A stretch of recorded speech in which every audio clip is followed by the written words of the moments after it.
মন চনবোৰ ভাল লাগি নথকাৰ বাবে ভিডিঅ' দিবলৈ সাহসে কৰা নাছিলোঁ, মনো যোৱা নাছিলে। কিন্তু আজিৰ ঘৰত বিশেষ আয়োজন, ভিডিঅ' এটি নিদি পাৰোঁনে?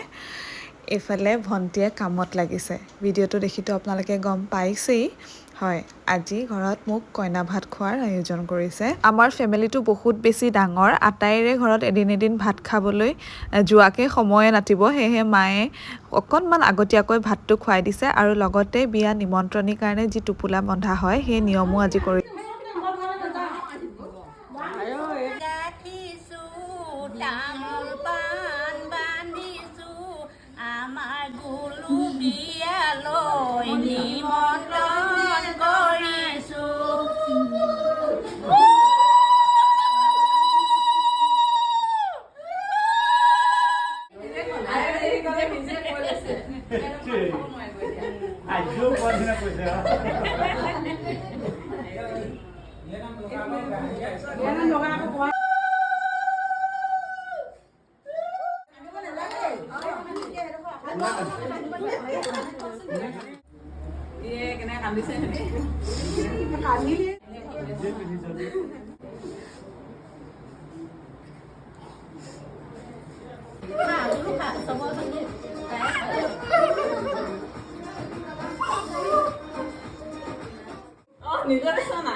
আজি দিনটো আৰম্ভ হওঁতেই মই ভাবিছিলোঁ যে মই আজি একদম নাকান্দো, কাৰণ মই কান্দিলে মানে মা বহুত বেছি উইক হৈ যাব বা ভণ্টিহঁতৰো দিগদাৰ হ'ব। মই নাকান্দো, কিনো আৰু নিয়মটোহে কৰিব, ভাতটোহে খুৱাব।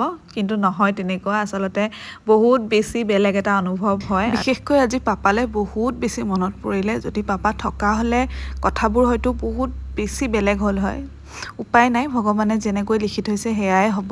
আপোনালোকেও মোক আশীৰ্বাদ কৰিব দেই। আজিলৈ আহিছোঁ, বাই।